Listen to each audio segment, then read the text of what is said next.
Assalamualaikum warahmatullahi wabarakatuh. Berjumpa lagi dengan saya di channel pembelajaran sejarah Indonesia bersama saya Bu Kusmiati. Selamat mengikuti. Bu Kus akan memberikan pengantar pembelajaran sejarah Indonesia untuk KD 3.1. KD-nya adalah yang ini.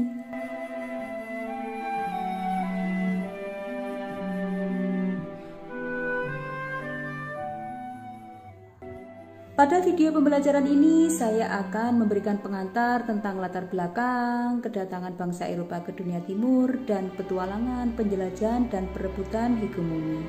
Kalian bisa melihat materi ini di buku paket Sejarah Indonesia kelas 11 halaman 1 sampai dengan 22.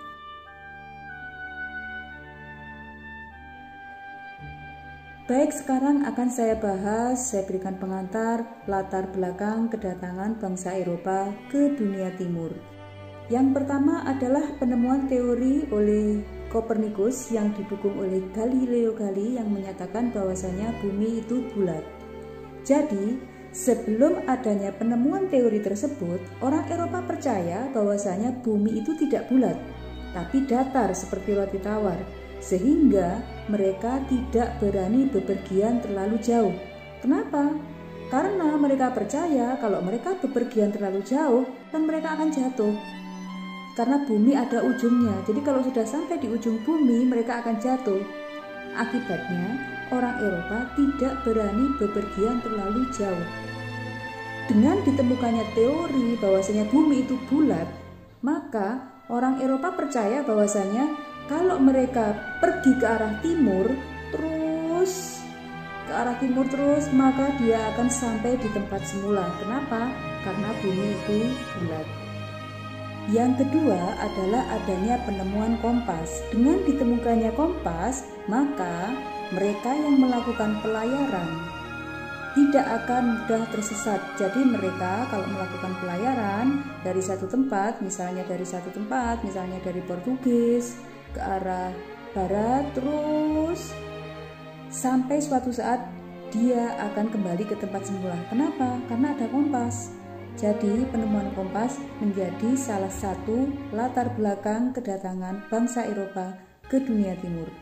Yang ketiga adalah untuk membuktikan apa yang ditulis oleh Marco Polo.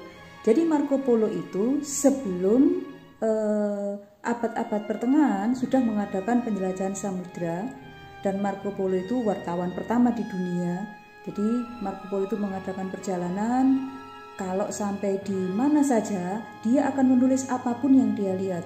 Jadi pada saat Marco Polo berlayar sampai ke Cina, dia juga menulis apa yang dia lihat. Misalnya, saya sampai di suatu tempat yang penduduknya kulitnya berwarna kuning, matanya sipit, dan sebagainya. Setelah Marco Polo kembali ke Eropa, tulisan itu dibaca oleh orang-orang Eropa, dan orang-orang Eropa ingin membuktikan benarkah apa yang ditulis oleh Marco Polo itu, benarkah di ujung dunia sebelah sana ada orang yang kulitnya kuning, matanya sipit, dan sebagainya. Keempat adalah karena dikuasainya Turki oleh dinasti Turki Utsmani.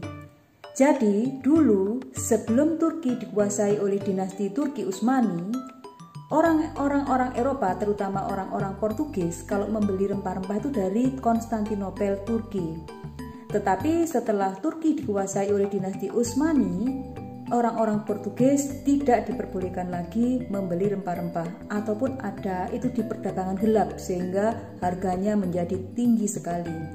Karena itulah dikuasainya Konstantinopel oleh dinasti Turki Utsmani menjadi salah satu latar belakang kedatangan bangsa Eropa ke dunia timur. Yang kelima adalah semangat untuk melanjutkan perang salib, karena kita ketahui dalam perang salib golongan orang-orang Eropa mengalami kekalahan dibandingkan dengan golongan-golongan kaum muslimin, sehingga mereka masih mempunyai jiwa untuk melanjutkan perang salib itu dengan mengadakan pelayaran ke dunia timur. Itu tadi yang menjadi latar belakang kedatangan bangsa Eropa ke dunia timur.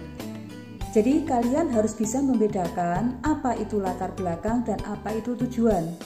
Yang namanya latar belakang adalah yang melatar belakangi atau yang mendorong bangsa Eropa itu pergi ke dunia timur.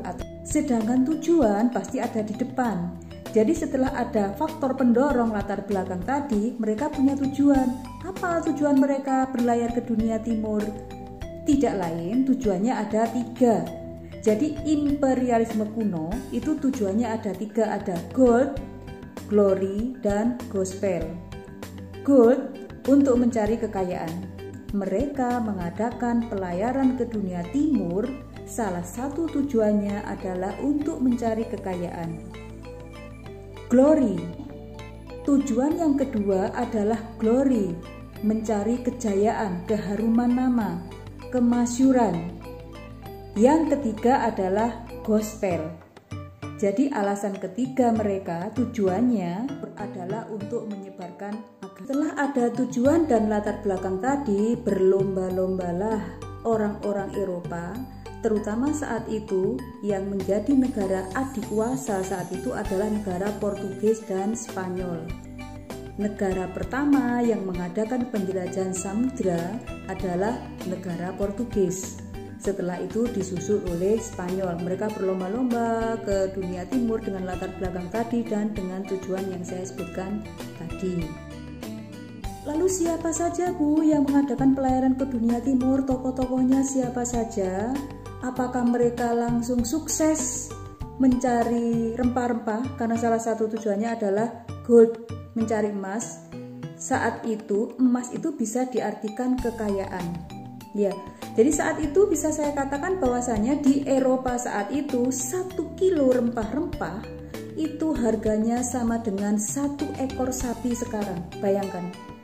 Jadi mereka karena harga rempah-rempah yang sangat tinggi, akhirnya mereka mengadakan pelayaran ke dunia timur. Nah, orang-orang Eropa tahunya penghasil rempah-rempah itu dari timur. Dari timur di mana? Tidak tahu. Jadi, begitu mereka mengadakan pelayaran pertama, apakah mereka langsung sukses mencari sumber rempah-rempah? Tidak. Mereka tidak sukses. Jadi pelayaran itu ada yang hanya sampai di Tanjung Harapan, lalu banyak awak kapalnya yang meninggal, balik lagi ke negaranya, dicoba lagi, dan sebagainya. Itu pelayaran yang dilakukan oleh Portugis. Setelah Portugis sukses, pulang ke pelayarannya pulang dengan membawa rempah-rempah, nanti disusul oleh bangsa Spanyol.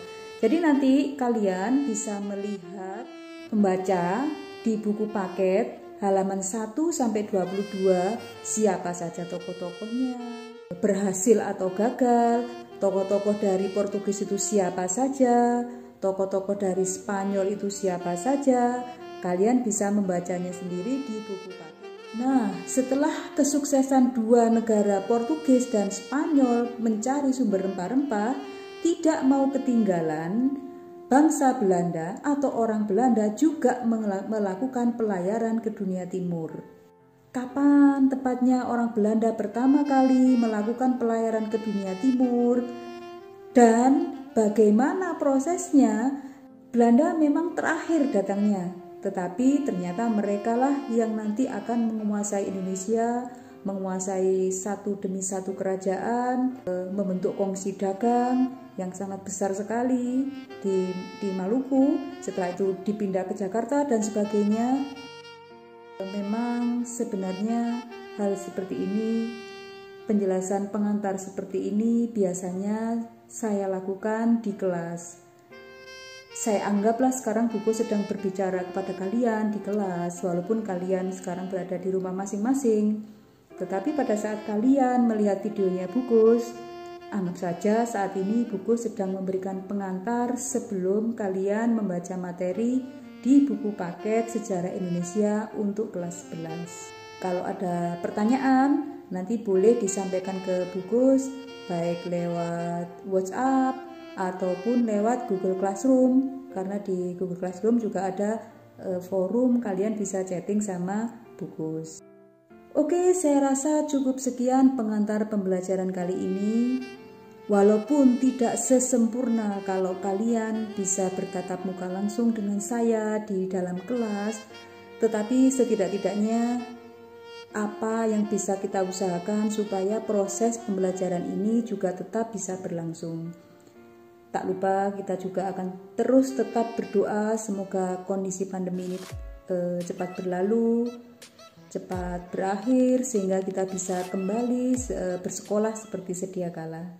Wassalamualaikum warahmatullahi wabarakatuh.